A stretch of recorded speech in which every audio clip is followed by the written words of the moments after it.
اعوذ باللہ من الشیطان الرجیم بسم اللہ الرحمن الرحیم یا ایہا الذین آمنوا اتقوا اللہ وابتغوا الیہ الوسیلۃ وجاہدوا فی سبیلہ لعلکم تفلحون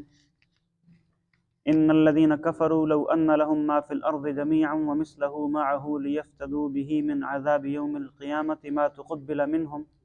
ولهم عذاب علیم یریدون ان یخرجوا من النار وما هم بخارجین منها وَلَهُمْ عَذَابٌ مُقِيمٌ صدق اللہ العظیم۔ یا ایہا الذین آمنوا اتقوا اللہ، اے ایمان والو اللہ سے ڈرو، وابتغوا الیہ الوسیلۃ، اور اس تک پہنچنے کے لیے وسیلہ تلاش کرو، وجاہدوا فی سبیلہ، اور اس کے رستے میں جہاد کرو، لعلکم تفلحون، تاکہ تم کامیاب ہو جاؤ۔ ان الذین کفروا، بے شک جن لوگوں نے کفر اختیار کیا ہے، لو ان لہم ما فی الارض جمیعا، جو کچھ زمین میں ہے انہیں سب مل جائے، ومثلہ معہ، اور اس جتنا اور بھی مل جائے، لیفتدوا بہ، تاکہ وہ فدیہ دے دیں، من عذاب یوم القیامۃ، قیامت کے دن کے عذاب سے بچنے کے لیے، ما تقبل منہم، تو ان کی طرف سے قبول نہیں کیا جائے گا، وَلَهُمْ عَذَابٌ عَلِيمٌ، اور ان کے لیے دردناک عذاب ہوگا۔ یریدون ان یخرجوا، وہ چاہیں گے کہ نکل جائیں، من النار، آگ سے، وما هم بخارجین منها، حالانکہ وہ اس سے نکلنے والے نہیں ہیں، وَلَهُمْ عَذَابٌ مُقِيمٌ، اور ان کے لیے قائم رہنے والا عذاب ہوگا۔ صدق اللہ العظیم۔ کل کی آیات میں ہم نے چوری اور ڈکیتی کی سزا پڑھی، قرآن مجید نے جو ذکر کی کہ اگر کوئی ایک آدمی یا ایک پوری جماعت مل کے اسلحے کے زور پہ لوگوں کو لوٹنے کی، ڈرانے دھمکانے کی کوشش کرے تو ان کی کیا سزا ہے۔ اگر وہ خالی لوٹتے ہیں تو ان کو ان کے ہاتھ پاؤں کاٹے جائیں گے، اور اگر لوٹنے کے ساتھ ساتھ وہ قتل بھی کر دیتے ہیں تو ان کو سولی پہ لٹکایا جائے گا، اور اگر وہ کیا کرتے ہیں، خالی ڈراتے دھمکاتے ہیں، لوٹتے نہیں ہیں، قتل وغیرہ نہیں کرتے، تو ان کو قید کر لیا جائے گا، گرفتار کر لیا جائے گا، اور اگر وہ لوٹتے بھی نہیں ہیں، ڈراتے بھی نہیں ہیں، بلکہ قتل کر دیتے ہیں تو بدلے میں ان کو بھی قتل کر دیا جائے گا۔ البتہ اگر وہ گرفتاری سے پہلے توبہ کر لیں تو ان کی یہ سزا معاف ہو جائے گی، لیکن یہ کہ اگر حقوق العباد جو انہوں نے ضائع کیے، کسی کا مال لوٹا، وہ مال واپس دینا پڑے گا۔ اگر کسی کو قتل کیا تو اگر مقتول کے ورثاء دیت کا یا قصاص کا مطالبہ کریں گے تو پھر وہ سزا ان کو بھگتنی پڑے گی۔ آج کی جو آیتیں ہم نے پڑھی ہیں، اس کے بعد کی آیت جو انشاءاللہ کل پڑھیں گے، اس میں اللہ رب العزت نے چوری کی سزا بیان کی۔ کل کی آیت میں ہم نے ڈکیتی کی سزا کے بارے میں پڑھا،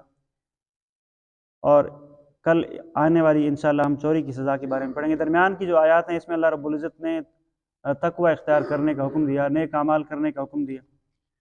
اور یہ قرآن مجید کا اسلوب ہے۔ پہلے بھی ہم پڑھ چکے ہیں کہ قرآن خالی قانون بنا کے اعلان نہیں کر دیتا کہ بھائی اس پہ عمل کرو، جیسا کہ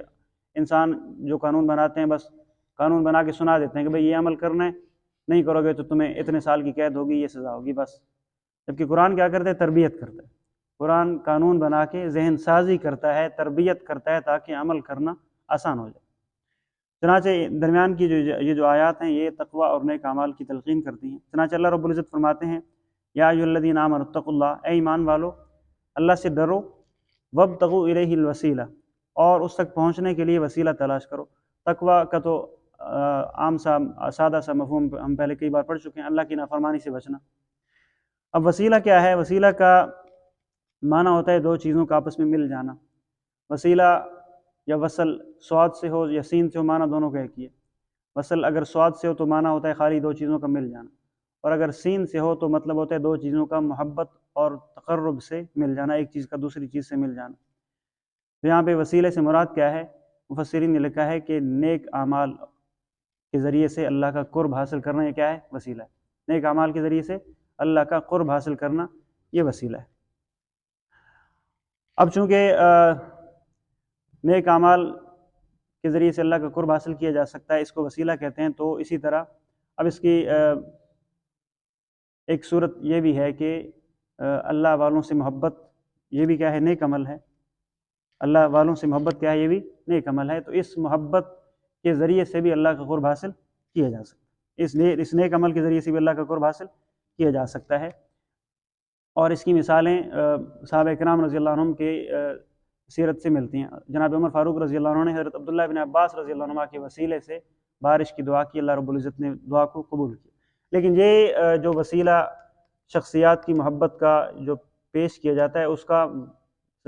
کا طریقہ یا اس کا مطلب صرف اتنا سا ہے، اللہ رب العزت سے یہ دعا کی جائے کہ اللہ مجھے آپ کے فلاں نیک آدمی سے بڑی محبت ہے، آپ میرے اس عمل کی برکت سے یا آپ کا وہ جو مقرب آدمی ہے اس کے طفیل میری فلاں دعا کو قبول کر لیجیے۔ یہ ہے وسیلے کی جائز صورت، اور یہی مطلب ہے وسیلے کا، یعنی اس آدمی کی محبت کو اللہ رب العزت کے حضور صرف پیش کیا جاتا ہے کہ یا اللہ مجھے یہ آپ کا مقرب بندہ ہے، یہ مثال کے طور پہ حضور علیہ السلام کی محبت ہے، یا اللہ مجھے آپ کے نبی سے بڑی محبت ہے، مجھے اسی محبت کے طفیل یا اپنے محبوب کے طفیل میری فلاں دعا کو قبول کر لیجیے۔ دعا اللہ ہی سے کی جاتی، دعا اللہ سے کی جاتی ہے، مانگا اس شخصیت سے نہیں جاتا۔ اگر یہ کوئی دعا کرتا ہے کہ جو ہے وہ اسی فلاں شخصیت جو ہے وہ مجھے دے دے گی کچھ، تو یہ ناجائز ظاہر ہے۔ یا اسی طرح یہ سمجھنا کہ میں نے چونکہ اللہ کے حضور فلاں آدمی کا وسیلہ پیش کر دیا ہے تو اب اللہ چاہیں راضی ہو یا ناراض مجھے دیں گے ہی دیں گے، یہ بھی بہت بڑی غلط فہمی ہے، اور شرک کی حد تک بہت یہ غلط ہے۔ یعنی وسیلے کی صرف اتنی صورت ہے، یعنی جس طرح باقی نیک اعمال کا ہم وسیلہ اللہ رب العزت کے حضور پیش کرتے ہیں، جیسے بخاری شریف کی حدیث ہے کہ 3 دوست غار میں پھنس گئے تھے، پھر ان تینوں نے جو ہے وہ اللہ رب العزت کے حضور اپنے نیک اعمال پیش کیے باری باری کہ یا اللہ میرا فلاں نیک عمل اگر آپ کو پسند ہے تو مجھے اسی کے وسیلے سے، اسی کے طفیل جو ہے مجھے اس مصیبت سے چھٹکارا عطا کر دیجیے۔ اسی طرح اللہ والوں کی جو محبت ہے یہ بھی ایک طرح کا نیک عمل ہے، تو اس عمل کے وسیلے سے اللہ سے مانگا جا سکتا ہے، اور اللہ رب العزت جو ہے وہ پھر مجبور نہیں ہے کہ اب چونکہ اس نے فلاں کا وسیلہ دے دیا تو میں دے دوں گا، ایسا نہیں۔ اللہ رب العزت جس کی چاہتے ہیں سفارش قبول کرتے ہیں، اللہ رب العزت کے اوپر کسی کا زور نہیں چلتا۔ آیت الکرسی میں ہم یہی بات پڑھتے ہیں، من ذا الذی یشفع عندہ الا باذنہ، کہ اللہ کے دربار میں اللہ کی اجازت کے بغیر کوئی سفارش نہیں کر سکتے۔ تو یہ وسیلہ بھی ایک طرح سے سفارش ہوتی ہے نا، تو اس میں بھی اس کی بھی صرف اتنی ہی حقیقت ہے کہ ہم جو ہے وہ اللہ کے حضور اس اپنے نیک عمل کو یا اس بزرگ ہستی کو وسیلہ بناتے ہیں کہ یا اللہ وہ آپ کو چونکہ مقبول آدمی ہے، مقرب آدمی ہے، اسی کے وسیلے سے میری فلاں جائز حاجت کو پورا کر دیجیے، بس اتنا کافی، بس اتنا ہی حقیقت ہے وسیلے کی، اس سے زیادہ کچھ نہیں۔ اور یہ بھی صرف جائز کی حد تک ہے، کوئی ضروری نہیں ہے کسی کو ضروری سمجھا جائے کہ بس میں فلاں کے وسیلے سے دعا کروں گا تو قبول ہوگی، اس کے بغیر نہیں ہوگی، یہ بھی غلط ہے۔ اللہ رب العزت سے جب بھی سچے دل سے مانگی جائے دعا، اللہ رب العزت ضرور قبول کرتے ہیں، وسیلہ پیش کرنا کوئی ضروری نہیں۔ لیکن یہ کہ جائز ہے، اور یہی جائز صورت ہے کہ دعا اللہ سے کی جائے، اور جو کسی اللہ والے سے جو محبت ہے اس محبت کو وسیلہ بنایا جائے کہ یا اللہ آپ کا چونکہ فلاں آدمی بہت نیک آدمی ہے، مجھے اس سے محبت ہے، میرے اس نیک عمل کے وسیلے سے میری فلاں جو ہے وہ دعا کو قبول کر لیجیے۔ یہ صرف حقیقت ہے وسیلے کی۔ اور وسیلے میں چونکہ ہر نیک عمل شامل ہے، اور وسیلے کے معنی میں ہی محبت شامل ہے، یعنی دو چیزوں کا آپس میں ملنا جس میں محبت اور مودت بھی شامل ہے،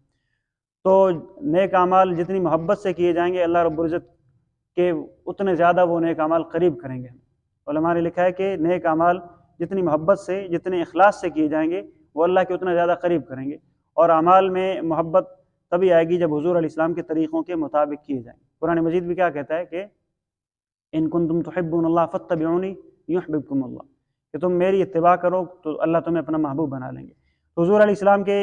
طریقوں کے مطابق جب نیک اعمال کیے جائیں گے تو وہی اللہ تک پہنچانے کا وسیلہ بنیں گے، اس کے علاوہ اور جو اپنی مرضی سے کیے گئے اعمال اللہ تک نہیں پہنچائیں گے آپ کو۔ بہرحال اللہ رب العزت نے فرمایا کہ اللہ سے ڈرتے رہو اور اللہ تک پہنچنے کا وسیلہ تلاش کرو۔ اچھا ایک چیز اور بھی ہے کہ وسیلہ ایک خاص مقام بھی ہے جنت میں۔ حضور علیہ السلام نے فرمایا کہ وسیلہ جنت کا سب سے اونچا اور بلند و برتر مقام ہے، تم اللہ سے دعا کیا کرو کہ اللہ وہ مجھے عطا کرے۔ اور اسی طرح ایک حدیث میں غالباً مسلم شریف کی حدیث ہے، حضور علیہ السلام نے فرمایا کہ جب مؤذن اذان دے تو تم بھی اس کے ساتھ ساتھ وہی کلمات کہا کرو، اور اس کے بعد میرے لیے جو ہے وہ وسیلے کی دعا کیا کرو۔ اس لیے اذان کے بعد کی جو دعا پڑھتے اس میں کیا آتا ہے؟ آت محمدن الوسیلہ، اے اللہ محمد صلی اللہ علیہ وسلم کو وسیلہ عطا کیجیے۔ تو اس سے یہ سمجھ میں آتا ہے کہ وسیلہ کوئی خاص مقام ہے، جبکہ اس آیت میں اللہ رب العزت سارے ایمان والوں کو کہہ رہے ہیں کہ وسیلہ تلاش کرو۔ تو اس میں اس وسیلے میں وہی تفصیل ہے جو ہدایت میں تفصیل ہے، جیسے ایک ہدایت کی دعا اللہ کے نبی صلی اللہ علیہ وسلم مانگتے ہیں، حضور علیہ السلام اہدنا الصراط المستقیم پڑھ رہے ہیں، ایک عام آدمی بھی اہدنا الصراط المستقیم پڑھ رہا ہے، تو کیا دونوں کی ہدایت ایک جیسی تو نہیں ہے؟ ظاہر ہے حضور علیہ السلام ہدایت کے انتہائی اعلیٰ درجے پہ فائز ہیں، اور ایک عام آدمی ہدایت کے ابتدائی درجات پہ فائز ہوتا ہے۔ اسی طرح وسیلے کا جو انتہائی اعلیٰ اور عرفہ درجہ ہے وہ صرف نبی کریم صلی اللہ علیہ وسلم کے لیے خاص ہے، باقی ایمان والوں کے لیے ان کے ایمان کے اور ان کے اعمال کے بقدر وسیلے کا ان کو جو وہ حصہ حاصل ہو۔ اس کے بعد تیسرے نمبر پہ اللہ رب العزت نے فرمایا وجاہدوا فی سبیلہ، اللہ کے راستے میں جہاد کرو۔ جہاد کا ویسے تو معنی کوشش کرنا، ہر ایسی کوشش جس سے اللہ کے دین کی سربلندی ہو، چاہے وہ تقریر کے ذریعے سے ہو، چاہے وہ تحریر کے ذریعے سے ہو، چاہے وہ کسی بھی ذریعے سے ہو، لیکن قرآن مجید میں عام طور پہ جہاد کا لفظ استعمال ہوا ہے میدان جنگ میں کافروں کے ساتھ لڑنے کے لیے، لیکن یہ کہ یہاں پہ ہر قسم کی کوشش مراد ہے، ایسی ساری کوششیں جو اللہ کے دین کو سربلند کرنے کے لیے کی جائے وہ ساری کی ساری اس میں شامل ہیں۔ تو اللہ رب العزت نے فرمایا کہ تم یہ 3 کام کرو، اللہ سے ڈرتے رہو اور اللہ تک پہنچنے کا وسیلہ ڈھونڈو، یعنی نیک اعمال کرو۔ سادہ سمانہ کیا ہے اس کا؟ نیک اعمال کرو اور اللہ کے راستے میں کوشش کرتے رہو۔ ویسے تو نیک اعمال میں جہاد بھی آ گیا تھا، اس کو الگ سے ذکر کیا، اس کی اہمیت کو، اس کی فضیلت کو بیان کرنے کے لیے، اور پھر اس کی ایک وجہ الگ سے ذکر کرنے کی یہ بھی ہے کہ چونکہ پچھلی آیات میں ہم پڑھ چکے ہیں اللہ رب العزت نے قتل و غارت گری سے منع کیا کہ بھئی تم آپ جو بھی قتل و غارت گری کریں ان کی یہ سزائیں ہیں۔ تو اب چونکہ جہاد کی بھی ظاہری شکل تو ایسی ہے کہ اس میں بھی ظاہر قتل کیے جاتے ہیں لوگوں کو،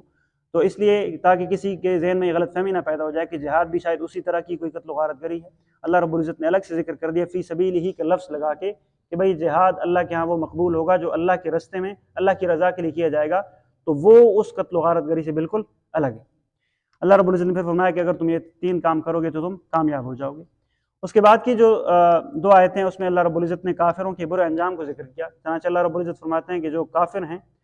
اگر ان کو اللہ کے دربار میں دنیا اور اس میں جو کچھ ہے سب کچھ مل جائے اور اس جیسا اور بھی مل جائے اور پھر وہ اس کو فدیہ دے دیں کہ ان کو اللہ کے عذاب سے ان کی جان چھوٹ جائے، تو اللہ رب العزت فرماتے ہیں ما تقبل منہ، اول تو کسی کو ایسا کچھ ملے گا نہیں، وہاں تو ظاہر ہے سب کی خالی جیبیں ہوں گی، کسی کے پاس کچھ ہوگا ہی نہیں، لیکن پھر بھی بالفرض اگر کسی کو مل گیا تو اللہ رب العزت فرماتے ہیں کہ وہ اس کو سب کچھ مل جائے اور وہ عذاب سے جان چھڑانے کے لیے فدیے کے طور پہ دے دے تو ما تقبل منہم، تو وہ اس سے قبول نہیں کیا جائے گا، اس کی جان نہیں چھوٹے گی۔ اور تیسری آیت میں اللہ رب العزت نے فرمایا کہ وہ کوشش کریں گے آگ سے نکلنے کی لیکن نکل نہیں پائیں گے، بلکہ کیا ہوگا کلما ارادوا ان یخرجوا منها اعیدوا فیہا، کہ جب بھی وہ نکلنا چاہیں گے ان کو دوبارہ آگ میں پھینک دیا جائے گا اور ان کے لیے ہمیشہ قائم رہنے والا عذاب ہے۔ اللہ رب العزت ہم سب کی حفاظت فرمائے۔ چلیے ترجمہ دیکھیے۔ اعوذ باللہ من الشیطان الرجیم، بسم اللہ الرحمن الرحیم، یا ایھا الذین آمنوا، اے ایمان والو، اتقوا اللہ، اللہ سے ڈرتے رہو، وابتغوا، اور تلاش کرو، الیہ، اس تک پہنچنے کا، الوسیلۃ، وسیلہ، وجاہدوا، اور جہاد کرو، فی سبیلہ، اس کے رستے میں، لعلکم، تاکہ تفلحون، تم کامیاب ہو جاؤ۔ ان الذین کفروا، بے شک جن لوگوں نے کفر کیا، لو ان لہم، اگر انہیں مل جائے، ما فی الارض، جو کچھ زمین میں ہے، جمیعاً، سارے کا سارا، ومثلہ معہ، اور اس کے ساتھ اس جتنا اور بھی، لیفتدوا بہ، تاکہ وہ فدیہ دے دیں، من عذاب یوم القیامت، قیامت کے دن کے عذاب سے بچنے کے لیے، ما تقبل منہم، تو ان سے قبول نہیں کیا جائے گا، وَلَهُمْ عَذَابٌ علیم، اور ان کے لیے دردناک عذاب ہوگا۔ یریدون، وہ چاہیں گے، ان یخرجوا، کہ نکل جائیں، من النار،